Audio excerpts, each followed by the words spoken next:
아빠, 나 좀 살려줘. 이 남자들 너무 무서워. 70세 유재필 할아버지는 서울 강남의 한 고급 아파트 경비실에서 근무한 지 어느덧 6해가 되었습니다. 평범한 일상이었지만 그의 삶은 결코 평범하지 않았죠.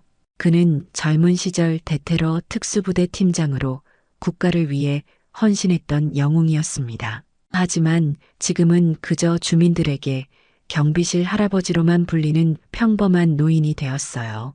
화창한 화요일 점심시간, 유재필은 경비실에서 아내가 싸준 도시락을 맛있게 먹고 있었습니다. 소박한 식사지만 아내의 정성이 담긴 도시락은 언제 먹어도 꿀맛이었죠. 젓가락으로 소세지를 집어 먹으며 유튜브로 옛날 액션 영화를 보고 있던 그때 갑자기 경비실 전화벨이 울렸습니다. 여보세요. 삼성 아파트 경비실입니다. 수화기 너머로 들려온 목소리는 차갑고 위협적이었어요. 당신 딸이 납치됐다. 지금 5천만 원을 입금하지 않으면 사창가로 팔아넘길 거야. 유재필은 순간 숨이 멎는 듯 했지만 곧 이것이 요즘 유행하는 보이스피싱이라고 생각했습니다. 그런데 다음 순간 그의 심장을 얼어붙게 만드는 딸의 목소리가 들려왔어요. 아빠, 살려줘. 제발. 분명 그의 딸 유미래의 목소리였습니다. 하지만 유미래는 이틀 전에 오랫동안 계획했던 베트남 여행을 떠났다고 했는데 말이죠. 유재필의 머릿속에 의문이 스쳐 지나갔습니다. 뭔가 이상한데 그는 특수부대에서 훈련받은 대로 냉정을 유지했어요. 알겠습니다. 어떻게 하면 되죠? 그의 목소리는 평온했지만 내면은 이미 전투태세로 돌입하고 있었습니다. 다른 사람들에게 알리지 마. 경찰에 신고하면 내 딸은 죽은 목숨이야. 평소처럼 행동하고 내일 아침 9시에 은행에 가서 5천만 원을 인출해. 그리고 지시를 기다려. 전화가 끊기자마자 유재필은 딸에게 연락했지만 연결되지 않았습니다. 베트남 현지 통신 문제일 수도 있었죠. 하지만 직감적으로 뭔가 크게 잘못됐다는 느낌이 들었어요. 유재필은 아파트 CCTV를 빠르게 확인했습니다. 그리고 며칠 동안 수상한 차량이 아파트 주변을 맴돌았던 것을 발견했죠. 이건 단순한 보이스피싱이 아니야. 유재필의 눈빛이 변했습니다. 예전 특수부대 시절의 날카로운 눈빛으로 돌아갔어요. 그는 서랍에서 오래된 수첩을 꺼내 특수부대 시절 함께했던 동료들의 연락처를 확인했습니다. 김 대장, 나 재필이야. 도움이 필요해. 김 대장은 유재필과 함께 특수작전을 수행했던 전우였고 지금은 사설 보안업체를 운영하고 있었습니다. 그는 유재필의 상황을 듣자마자 흔쾌히 돕겠다고 약속했어요. 재필 형, 걱정 마세요. 우리가 형 딸 지켜드릴게요. 일단 그들의 요구에 따르는 척하면서 증거를 모으세요. 유재필은 밤새 잠을 이루지 못했습니다. 한편으로는 딸이 정말 납치되었을까봐 걱정되었고 다른 한편으로는 이것이 정교한 보이스피싱이라면 어떻게 놈들을 잡을지 계획을 세웠죠. 그의 머릿속에는 과거 특수작전 시절의 기억들이 생생하게 떠올랐습니다. 내 딸을 위협하는 자들, 이번엔 내가 사냥꾼이 되겠다. 다음 날 아침 유재필은 평소보다 일찍 일어나 오랫동안 입지 않았던 정장을 꺼냈습니다. 20년 전 특수부대 은퇴식에서 입었던 검은색 정장이었죠. 조금 낡았지만 여전히 그의 몸에 잘 맞았습니다. 그는 거울 앞에 서서 넥타이를 매며 자신의 눈을 바라보았어요. 주름진 얼굴이지만 그 눈빛만은 여전히 날카로웠습니다. 다시 한번 마지막으로 유재필은 오전 8시 30분 약속된 은행으로 향했습니다. 김 대장과 그의 팀원들은 이미 은행 주변에 잠복해 있었죠. 그들은 민간인 복장으로 위장하고 있었지만 모두 특수부대 출신의 베테랑들이었습니다. 유재필은 은행에 들어서며 주변을 살폈어요. 특별히 의심스러운 사람은 보이지 않았습니다. 5천만 원을 인출하겠습니다. 유재필이 은행원에게 말했습니다.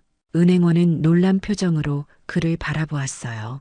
큰 금액인데 혹시 어디에 사용하실 건지 여쭤봐도 될까요? 유재필은 미소를 지으며 대답했습니다. 딸아이 결혼 자금입니다. 하지만 그의 마음속에는 분노가 끓어오르고 있었죠. 딸을 위협하는 자들에 대한 분노였습니다. 현금을 받아 가방에 넣은 후 그는 천천히 은행을 나왔어요. 그리고 경비실로 돌아와 기다리기 시작했습니다. 정오가 되자 약속대로 전화가 걸려왔습니다. 돈은 준비했나? 네, 말씀하신 대로 5천만 원 준비했습니다. 잘했어. 이제 들어. 10분 후에 검은색 벤츠가 아파트 정문으로 들어갈 거야. 차에서 내리는 남자에게 돈을 건네. 그러면 딸을 풀어주지. 유재필은 침착하게 대답했어요. 알겠습니다. 하지만 제 딸이 무사하다는 증거를 보여주세요. 전화기 너머로 잠시 침묵이 흐른 후 문자 메시지가 도착했습니다. 유미래로 보이는 사진이었죠. 하지만 유재필은 그 사진이 며칠 전 딸이 SNS에 올린 사진과 동일하다는 것을 알아차렸습니다. 그의 의심은 더욱 확신으로 바뀌었어요. 사진 받았습니다. 검은색 벤츠를 기다리겠습니다. 그가 말했습니다. 김 대장에게 상황을 전달한 유재필은 경비실 앞에서 가방을 들고 서 있었습니다. 정확히 10분 후 검은색 벤츠 한 대가 아파트 정문으로 들어왔어요. 차에서 30살 정도로 보이는 남자가 내렸습니다. 그는 선글라스를 쓰고 있었고 그의 걸음걸이에서 긴장감이 느껴졌죠. 돈 가져왔습니까? 남자가 유재필에게 다가와 물었습니다. 유재필은 고개를 끄덕이며 가방을 내밀었어요. 남자가 가방을 열어 돈다발을 확인하는 순간 유재필의 눈빛이 변했습니다. 70살의 노인이라고는 믿기지 않는 순발력으로 그는 가방에서 돈다발 하나를 꺼내 남자의 얼굴에 던졌어요. 내 딸을 위협해? 유재필의 목소리가 낮게 울렸습니다. 남자가 당황하는 순간 주변에 잠복해 있던 김 대장과 팀원들이 일제히 움직였습니다. 단 5초 만에 심부름꾼은 제압되었고 벤츠 차량은 봉쇄되었죠. 김 대장은 재빨리 남자의 휴대폰을 확보했어요. 재필 형, 이 전화로 보이스피싱 조직과 연락하고 있었을 겁니다. 유재필은 심부름꾼을 날카롭게 쳐다보며 물었습니다. 내 딸은 어디 있지? 그러자 남자는 당황한 표정으로 대답했어요. 무슨 딸이요? 저는 그냥 돈만 가져오라고. 유재필과 김 대장은 서로를 바라보았습니다. 이 남자는 단순한 심부름꾼에 불과했고 전체 계획에 대해서는 아는 바가 없었던 것이죠. 하지만 그들에게는 중요한 단서인 휴대폰이 있었습니다. 꿀물 들었네. 김 대장이 휴대폰을 들어 보이며 웃었습니다. 유재필은 가슴을 쓸어내렸어요. 그동안의 의심이 맞았습니다. 이것은 정교하게 계획된 보이스피싱이었고 그의 딸은 실제로 납치된 것이 아니었죠. 하지만 그의 분노는 식지 않았습니다. 이런 범죄 조직이 얼마나 많은 무고한 사람들을 속이고 재산을 빼앗았을지 생각하니 치가 떨렸어요. 이제 우리가 반격할 차례야. 유재필의 눈에서 결의가 빛났습니다. 김 대장은 심부름꾼의 휴대폰을 전문가에게 분석 의뢰했습니다. 그 사이 유재필은 딸 유미래에게 다시 연락을 시도했어요. 12번의 신호음 끝에 드디어 전화가 연결되었습니다. 아빠, 무슨 일이에요? 유미래의 밝은 목소리가 들렸습니다. 유재필은 안도의 한숨을 내쉬었어요. 괜찮구나. 베트남은 어때? 정말 좋아요. 하롱베이 투어 중인데 경치가 너무 아름다워요. 근데 아빠 웬일로 국제전화를 다 하셨어요? 유재필은 딸에게 걱정을 끼치고 싶지 않았습니다. 그냥 내가 보고 싶어서. 조심해서 잘 다녀와. 전화를 끄는 유재필의 얼굴에 분노가 서렸어요. 보이스피싱 조직은 그의 딸 목소리를 어떻게 그렇게 정확히 재현했을까요? 현대기술의 발전이 범죄에 악용되는 현실이 참으로 끔찍했습니다. 재필 형, 결과가 나왔습니다. 김 대장이 서둘러 경비실로 들어왔어요. 휴대폰 분석 결과 보이스피싱 조직의 본거지는 서울 외곽의 한 폐창고였습니다. 그곳에서 수십 명의 조직원들이 교대로 일하며 전국의 노인들을 대상으로 보이스피싱을 벌이고 있었죠. 이번에 잡으면 한 번에 다 끝낼 수 있겠는데요. 김 대장이 말했습니다. 유재필은 고개를 끄덕였어요. 경찰에 신고해야겠지? 물론이죠. 하지만 경찰이 도착하기 전에 우리가 먼저 정찰을 해두면 좋을 것 같습니다. 두 사람은 특수부대 출신 5명의 전우들과 함께 작전 계획을 세웠습니다. 그들 모두 60을 넘긴 나이였지만 눈빛만은 여전히 날카로웠죠. 유재필은 문득 20년 전 마지막 작전을 떠올렸어요. 그때는 국가를 위한 임무였지만 지금은 사회의 약자들을 보호하기 위한 마지막 작전이었습니다. 이바들, 우리 나이 다들 얼마지? 유재필이 웃으며 물었습니다. 평균 65쯤 될걸요? 최 부대원이 대답했어요. 그래, 마지막 작전이라고 생각하자. 하지만 무리하지 말고. 그날 밤 그들은 폐창고 주변에 잠복했습니다. 유재필은 쌍안경으로 창고 내부를 살폈어요. 30명가량의 사람들이 컴퓨터 앞에 앉아 전화 통화를 하고 있었습니다. 창고 한쪽에는 최신식 음성 변조 장비와 AI 장비가 설치되어 있었죠. 그는 자신의 딸 목소리가 어떻게 복제되었는지 이해할 수 있었습니다. 저기 좀 보세요. 김 대장이 창고 한쪽을 가리켰어요. 놀랍게도 그곳에는 경찰 제복과 여러 가짜 신분증이 있었습니다. 이들은 단순한 보이스피싱 조직이 아니라 다양한 범죄를 저지르는 종합범죄 조직이었던 것이죠. 바로 경찰에 신고해야겠어. 유재필이 말했습니다. 하지만 그 순간 창고에서 한 남자가 나왔어요. 유재필은 그 얼굴을 보자마자 숨을 들이켰습니다. 박철준, 20년 전 그가 마지막으로 체포했던 무기 밀매업자였죠. 그는 15년형을 선고받았지만 벌써 출소한 모양이었습니다. 박철준이? 유재필의 목소리가 떨렸어요. 김 대장도 놀란 표정이었습니다. 형이 잡았던 그 박철준 맞습니까? 그래. 특수부대 시절 마지막 임무가 그자를 잡는 거였어. 유재필의 마음이 복잡해졌습니다. 이건 단순한 보이스피싱이 아니었어요. 박철준이 그를 노린 것일까요? 아니면 우연의 일치였을까요? 어쨌든 상황은 더욱 위험해졌습니다. 계획을 바꿔야겠어. 박철준은 위험한 자야. 유재필은 경찰에 즉시 신고했고 특수부대 출신 전우들과 함께 창고 주변을 봉쇄했습니다. 1시간 후 경찰 특공대가 도착했어요. 유재필은 그들에게 내부 상황을 상세히 설명했습니다. 박철준은 무장했을 가능성이 높습니다. 조심하세요. 특공대장은 유재필의 말에 귀를 기울였습니다. 경비원 할아버지가 이런 정보를 어떻게 아십니까? 김 대장이 나서서 설명했어요. 이분은 과거 대테러 특수부대 팀장 출신입니다. 박철준을 체포한 장본인이시죠. 특공대장의 눈이 커졌습니다. 그렇군요. 도움 감사합니다. 폐창고를 향한 작전이 시작되었습니다. 유재필과 그의 전우들은 뒤에서 지켜보았어요. 마음 한켠으로는 자신들이 직접 작전에 참여하고 싶었지만 이미 그들의 시대는 지난 후였습니다. 하지만 그들의 경험과 지식은 여전히 빛났죠.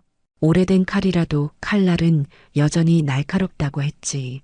유재필이 작은 목소리로 말했습니다. 경찰 특공대의 기습 작전은 완벽했습니다. 창고 안의 범죄 조직원들은 순식간에 제압되었고 박철준도 저항 없이 체포되었어요. 유재필은 멀리서 그 모습을 지켜보며 묘한 감정에 사로잡혔습니다. 20년 전 그가 직접 박철준을 체포했을 때와는 다른 상황이었죠. 재필 형, 우리도 가봅시다. 김 대장이 말했습니다. 경찰들이 범죄자들을 체포하는 동안 유재필과 그의 전우들은 창고 내부로 들어갔어요. 그곳에는 최신식 컴퓨터와 음성 변조 장비들이 가득했습니다. 한쪽 벽에는 타겟 리스트가 붙어 있었고 유재필의 이름도 그 중에 있었죠. 역시 우연이 아니었군. 유재필이 자신의 이름을 가리키며 말했습니다. 특공대장이 다가와 설명했어요. 이 조직은 단순한 보이스피싱을 넘어 개인 복수까지 일삼은 것 같습니다. 박철준이 당신을 노린 것이 확실해 보이네요. 유재필은 고개를 끄덕였습니다. 그때 경찰이 박철준을 데리고 지나갔어요. 유재필과 박철준의 눈이 마주쳤습니다. 박철준의 얼굴에는 증오와 분노가 가득했죠. 유재필, 20년 동안 기다렸다. 박철준이 이를 악물며 말했어요. 유재필은 덤덤하게 대답했습니다. 범죄의 끝은 항상 똑같아. 철창 아니지. 박철준은 경찰에게 끌려가며 소리쳤어요. 내가 여기서 끝낼 것 같아? 너와 내 가족은 평생 불안에 떨며 살게 될 거야. 그 말에 유재필의 등줄기로 한기가 흘렀습니다. 그의 가족을 위협하는 말이었죠. 특히 해외에 있는 딸 유미래가 걱정되었어요. 김 대장, 내 딸에게 연락해 봐야겠어. 하지만 유미래에게는 연락이 닿지 않았습니다. 해외여행 중이라 통화가 쉽지 않을 수도 있었지만 유재필의 불안은 커져갔어요. 그때 창고 한쪽에서 수상한 노트북을 발견했습니다. 이거 좀 확인해 보세요.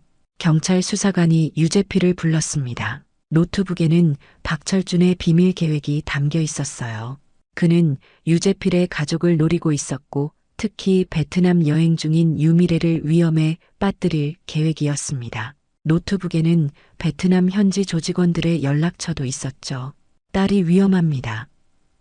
유재필이 소리쳤어요. 김 대장이 즉시 행동에 나섰습니다. 베트남 경찰에 연락하겠습니다. 유미래 씨가 어디에 머물고 있는지 정확한 정보가 필요해요. 유재필은 딸의 여행 일정을 확인했습니다. 유미래는 현재 하롱베이 유람선 투어 중이었어요. 그곳은 휴대폰 신호가 약한 지역이었습니다. 김 대장은 베트남 당국과 연락을 취했고 특수부대 시절 인연이 있던 베트남 경찰 간부에게도 도움을 요청했죠. 베트남 경찰이 즉시 움직여준다고 합니다. 하지만 하롱베이는 넓고 유람선이 많아 찾기 쉽지 않을 수 있어요. 유재필의 가슴이 조여들었습니다. 그의 딸이 실제로 위험에 처한 것이었어요. 처음에는 가짜였던 납치 협박이 이제는 현실이 될 수도 있었습니다. 내가 직접 가야겠어. 유재필이 결심했습니다. 김 대장과 다른 전우들도 동의했어요. 우리도 함께 가겠습니다. 그날 밤 유재필과 김 대장은 베트남행 비행기에 몸을 실었습니다. 비행기 안에서도 유재필은 한시도 마음을 놓을 수 없었어요. 그는 창밖을 바라보며 딸의 안전을 기도했습니다. 제발 무사하기만 해라. 6시간의 비행 끝에 그들은 하노이 공항에 도착했습니다. 베트남 경찰 2명이 그들을 기다리고 있었어요. 경찰은 그들을 하롱베이로 빠르게 안내했습니다. 현재까지 유미래 씨의 유람선은 발견하지 못했습니다. 하지만 모든 배를 수색 중입니다. 하롱베이에 도착한 유재필은 넓은 바다와 수많은 배들을 보며 절망감을 느꼈습니다. 이곳에서 딸을 어떻게 찾을 수 있을까요? 그때 그의 휴대폰이 울렸어요. 발신자 표시가 없었습니다. 여보세요? 유재필이 긴장된 목소리로 전화를 받았습니다. 아직도 날 가볍게 보나 보군. 유재필, 박철준의 목소리였어요. 자네 딸은 내 사람들 손에 있다. 이번엔 진짜야. 유재필의 손이 떨렸습니다. 만약 내 딸에게 무슨 일이 생기면 박철준이 비웃으며 말했어요. 걱정 마. 자네가 나를 어떻게 망쳤는지 딸에게 들려주고 있을 뿐이야. 우리 만나자고. 그래야 딸을 볼 수 있을 테니. 유재필의 머릿속이 복잡했습니다. 박철준과의 만남은 분명 함정일 테지만 딸의 안전을 위해서는 응할 수밖에 없었어요. 그는 김 대장과 베트남 경찰에게 상황을 설명했습니다. 박철준이 직접 전화했습니다. 딸이 그들 손에 있다고 합니다. 베트남 경찰 책임자가 물었어요. 만남 장소는 어디입니까? 하롱베이 북쪽 끝에 있는 무인도라고 하더군요. 오후 5시까지 혼자 가라고 했습니다. 김 대장이 걱정스러운 표정으로 말했습니다. 함정입니다. 절대 혼자 가면 안 됩니다. 하지만 유재필의 눈빛은 이미 결심이 서 있었어요. 내가 특수부대에서 20년간 무엇을 했는지 잊었나? 난 생각보다 쓸모가 있을지도 모르지. 베트남 경찰과 김 대장은 작전을 세웠습니다. 유재필은 지정된 장소로 혼자 가는 척하지만 주변에 저격수와 특수부대원들이 배치되는 계획이었죠. 유재필은 방탄복을 입고 위치 추적 장치도 몸에 부착했어요. 만약 상황이 악화되면 즉시 개입하겠습니다. 베트남 특수부대장이 말했습니다. 오후 4시 유재필은 작은 모터보트를 타고 무인도로 향했습니다. 바다는 잔잔했지만 그의 마음은 폭풍우가 치는 것 같았어요. 딸을 구하기 위해 그는 무엇이든 할 준비가 되어 있었습니다. 무인도에 도착하자 해변가에 두 명의 남자가 서 있었습니다. 한 명은 박철준, 그리고 다른 한 명은 그의 부하로 보였어요. 하지만 유미래는 보이지 않았습니다. 내 딸은 어디 있지? 유재필이 보트에서 내리며 물었습니다. 박철준이 비웃듯 웃었어요. 걱정 마, 살아있어. 그런데 자네 딸이 자네처럼 완고하더군. 말을 안 들으니 좀 가르치는 중이야. 유재필의 눈에서 분노가 일었지만 그는 냉정을 유지했습니다. 원하는 게 뭐야, 박철준? 간단해.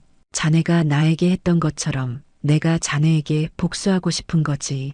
자네 때문에 나는 20년 인생을 잃었어. 가족도 잃었고 사업도 잃었지. 유재필은 한 걸음 더 가까이 다가갔어요. 그건 내 선택이었어. 불법 무기 거래를 한 건 너였지. 박철준의 얼굴이 일그러졌습니다. 난 그저 돈을 벌려고 했을 뿐이야. 그런데 자네가 모든 걸 망쳤지. 대화를 나누는 동안 유재필은 주변을 살폈습니다. 무인도 뒤편 작은 오두막이 눈에 들어왔어요. 아마도 유미래가 그곳에 있을 것이라 짐작했습니다. 이제 우리 거래하자. 박철준이 말했어요. 내가 자네 딸을 풀어주는 대신 자네는 여기 남아. 그리고 내가 20년간 겪은 고통을 똑같이 느껴보는 거야. 유재필은 고개를 끄덕였습니다. 좋아. 하지만 먼저 내 딸이 무사한지 확인하고 싶군. 박철준은 부하에게 고개를 끄덕였고 그 남자는 오두막으로 향했어요. 잠시 후 그가 유미래를 데리고 나왔습니다. 유미래의 손은 묶여 있었고 얼굴에는 공포가 가득했죠. 아빠. 유미래가 울먹이며 외쳤습니다. 유재필은 딸을 보는 순간 마음이 무너졌어요. 하지만 그는 특수부대 훈련을 받은 사람답게 감정을 억누르고 상황을 분석했습니다.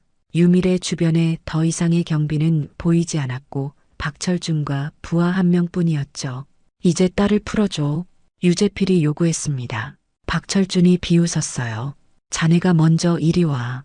그리고 무릎을 꿇어. 유재필은 천천히 걸어나가 박철준 앞에 섰습니다. 그리고 천천히 무릎을 꿇었어요. 박철준의 얼굴에 승리의 미소가 번졌습니다. 이렇게 위대한 특수부대 영웅이 내 앞에 무릎 꿇다니. 어떤 기분이야, 유재필? 그 순간 유재필의 눈이 빛났어요. 내가 생각하는 것보다는 좋아. 그가 갑자기 몸을 앞으로 던지며 박철준의 다리를 걷어찼습니다. 박철준이 균형을 잃고 쓰러지는 순간 유재필은 번개처럼 빠르게 일어나 그의 목을 제압했어요. 70세의 나이가 믿기지 않는 움직임이었습니다. 동시에 베트남 특수부대원들이 숨어있던 곳에서 나와 박철준의 부하를 제압했습니다. 작전은 완벽하게 성공했어요. 괜찮니, 미래야? 유재필이 딸에게 달려갔습니다. 유미래는 아버지 품에 안겨 울음을 터뜨렸어요. 아빠, 정말 무서웠어요. 갑자기 낯선 사람들이 나타나서 나를 잡아갔어요. 유재필은 딸을 꼭 안아주었습니다. 이제 괜찮아. 아빠가 여기 있잖아. 김 대장과 베트남 경찰이 도착해 박철준과 그의 부하를 체포했습니다. 박철준은 유재필을 향해 증오의 눈빛을 보냈어요. 이게 끝이 아니야, 유재필. 유재필은 그를 무시하고 딸에게만 집중했습니다. 그는 딸의 묶인 손을 풀어주며 물었어요. 많이 다쳤니? 유미래는 고개를 저었습니다. 괜찮아요. 그런데 아빠 어떻게 저를 찾을 수 있었어요? 그리고 아빠가 방금 한 동작은 뭐예요? 특수부대 출신이라고 했던가요? 유재필은 쑥스러운 미소를 지었어요. 긴 이야기야. 집에 돌아가면 들려줄게.